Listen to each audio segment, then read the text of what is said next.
আগামী 2 থেকে 3 ঘন্টার ভিতরে এটা ডেঞ্জার সিগন্যালের ভিতরে চলে যাওয়ার সম্ভাবনা রয়েছে। আমি যেহেতু উপকূলের মানুষ, আমি এলাকায় খবর নিচ্ছি যে তেমনটা প্রভাব এখনো পড়ে না, যদিও বাতাস বেড়েছে, হালকা বৃষ্টি। তাই আমি ব্যক্তিগতভাবে এটা লেটেস্ট অবস্থা নিজে জানার জন্য বলতে এখানে আসছি। ইতিমধ্যে আমাদের ডাইরেক্টর সব এখানে পড়ছে। আমরা যেটা লেটেস্ট যে অবস্থা, বর্তমানে পায়রা পোর্ট থেকে এটা 260 কিলোমিটার দূরে আছে এবং এটার কেন্দ্রের বায়ুর গতিবেগ আমাদের 65 থেকে 88-90 পর্যন্ত, এবং এটা 10 কিলোমিটার বেগে আগে আসতেছে। হয়তো আমরা আমাদের দুপুরের পর থেকে এটার প্রভাব শুরু করবে। আগামী আজকে মধ্যরাত্রে এটা হিট করবে। সুতরাং এটা কোনোভাবে দুর্বল হয় নাই, আগের মতো আছে, বরং সূর্য আলোতে এটা আরও বেশি শক্তিশালী হওয়ার সম্ভাবনা রয়েছে। এবং যখন এটা অতিক্রম করবে তখন এটার বায়ুর গতিবেগ থেকে 110 থেকে 130 কিলোমিটার।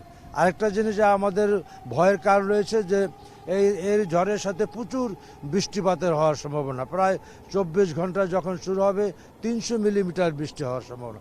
সেহেতু আমরা পাহাড়ি অঞ্চলগুলিতে আমাদের ভূমিধসের সম্ভাবনা রয়েছে এবং শহর যে সিটি কর্পোরেশন, আপনার বিভিন্ন পৌরসভাগুলি জলবদ্ধতা হওয়ার সম্ভাবনা রয়েছে এবং প্রচুর বৃষ্টিপাতের জন্য মানুষের দুর্বিষহ একটা পরিস্থিতি হওয়ার সম্ভাবনা রয়েছে। সুতরাং এটার একটা দিক। তবে কম বেশি এই সাইক্লোনটা একদম সাতক্ষীরা থেকে কক্সবাজার পর্যন্ত পুরো এলাকাটাই কম বেশি অ্যাফেক্টেড হবে। তবে মূলত এটা পায়রাপুর, খেপুপাড়া ওই এলাকাকে টার্গেট করে আগাচ্ছে। স্যার, যে বিষয়টি কালকে আপনি বলছিলেন যে রাতে মহাবিপদ সংকেত উঠতে পারে, সেটি আমরা দেখি যে উঠেনি। তো আজকে দিনের বাকি সময়টুকু দুপুর পর্যন্ত এটা মহাবিপদ সংকেত আসবে কিনা, আবহাওয়া অফিস কি বলছে? আমার আবহাওয়া অফিসের পরিচালক সাহেব এটা বলুক। আচ্ছা, কালকে গতকাল যখন আমরা রাত্রে মিটিং করি, আমাদের আবহাওয়া সংক্রান্ত তথ্য তখন আমাদেরকে বলছিল যে 16 থেকে 17 কিলোমিটার বেগে এটা আগাচ্ছে। সেই হিসাবে আমরা ধারণা করছি ভোর থেকে এটার প্রভাব শুরু হবে। কিন্তু আমরা পরবর্তীতে জানলাম আজকে ভোরে এসে যে আমরা যে 16 থেকে 17 কিলোমিটার যে বেগে এটা আগাতে ছিল, এটা মধ্যরাতের স্পিড কমে গেছে।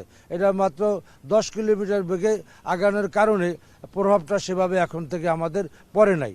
তবে এটা দুপুরের পর থেকে এটা প্রভাব পড়ার সম্ভাবনা রয়েছে এবং আগামী 2 থেকে 3 ঘন্টার ভিতরে এটা ডেঞ্জার সিগন্যালের ভিতরে চলে যাওয়ার সম্ভাবনা রয়েছে। আপনার প্রস্তুতির জায়গাটা কেমন আছে? আপনারা জানেন যে আমরা গত পরশু থেকেই এটাকে লক্ষ্য করে আমরা প্রস্তুতি শুরু করেছি। আমরা উপকূল এলাকায় প্রায় 4000 আমরা আশ্রয় কেন্দ্র আমরা তৈরি রেখেছি।